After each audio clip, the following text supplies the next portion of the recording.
Hi there, this is Attorney Kelly Hunt, and this is another one of my informative videos. As I usually say at the beginning of my videos, keep in mind that these videos are not intended to educate lawyers or to give legal advice. They are mainly meant to give basic, simple information on various aspects of our legal system. This particular video is about the powerful probate court, which is one of the courts that you're usually going to find me in. It's one of my favorite courts to be in, and in my personal opinion, it is one of the most powerful courts in the state. One of the reasons why I say it's one of the most powerful courts in the state is you have to have a little understanding of something we call venue. In our state court level, and if you're not quite sure what I mean by that, go back and watch my somewhat lengthy video on our court system. You have, each of the district courts are housed within their own specific counties. So every county here has their own district court, trial court, intro court. Those courts are limited to hearing issues involving either people or property within the specific county borders. For example, the Hughes County District Court cannot hear a land dispute involving land over in Cleveland County. It can't do that. You have to go where that land is located, and that court would hear any disputes involving on those lands.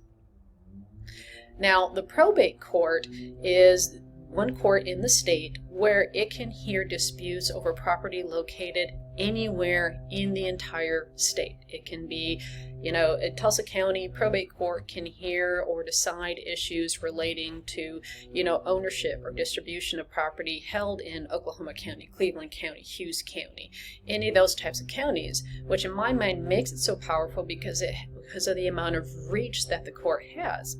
And also, like I just said, the probate court has the ability to hear things such as ownership and distribution and determine who is entitled to what, whether property was owned by a decedent or a trust, and who is entitled to get that property, which also is a very, very great level of power and authority. Another interesting part about our probate courts is usually if you are going to get married or have a divorce, you again are very specific in the county that you're in. The probate court actually has the ability to determine things such as common law quasi-divorce, common law spouses and marriages, determine whether somebody was the child of somebody else for purposes of distributing an estate. And usually you would have to file separate actions in the different courts in order to have those determinations made.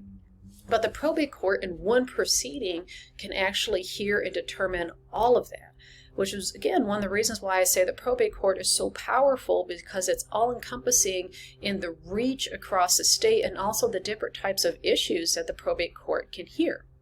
Now, when I say probate court, I don't just mean estates when people pass away. Our probate courts also have the ability to hear matters involving trusts. So if you're trying to figure out whether a trust owns a certain property, or whether the trust has to distribute its assets in a certain way, or even if the trustee is no longer to act as trustee and you need to have somebody else step in and act on behalf of the trust, the probate court will be the court that you file any of those types of issues in. Along with that, our probate court hears adoptions, which adoptions on a basic level is a legal change in the parents of an individual. There's another video that's going to handle separately a general overview on adoptions, so please make sure you go ahead and view that one if you've got more questions on adoptions. But then our probate court also handles guardianships. And guardianships are the ability for someone else to step in and basically take control of or act on behalf of someone else. And for either the adoption level or the guardianship level, these can involve either minor children or adults. The probate court will work across either of that. So again, that's one of the reasons why I say the probate court is so powerful, is because the probate court can change legally who your parents are. The probate court can decide who your parents are. The probate courts can appoint somebody to work on your behalf if you're not able to do it yourself for whatever reason, and the probate court has the authority to say that you cannot make decisions on your own behalf anymore. So if you want to talk about a court that truly is all-encompassing with really far reach and really far abilities, it is our probate court, which is one of the reasons why I like to work in this court so much, is because you definitely get a wide variety of different types of people and issues and things that you get to work with. Another one of the reasons why I like probate court is you're really dealing with life changes and people going through some very, very significant times. Can be complex, can be very emotional, and can be very confusing. And I like helping people, I like educating people, and I like allowing people to be able to work through their issues in these different areas. So if you want somebody who is compassionate, knowledgeable, and knows how to assert your rights and help you finalize or work through things that can be a very difficult time for you, go ahead and give me a call. I'm more than happy to talk you through any situation that you have and then come in and help any way that I can. Until then, have a great day.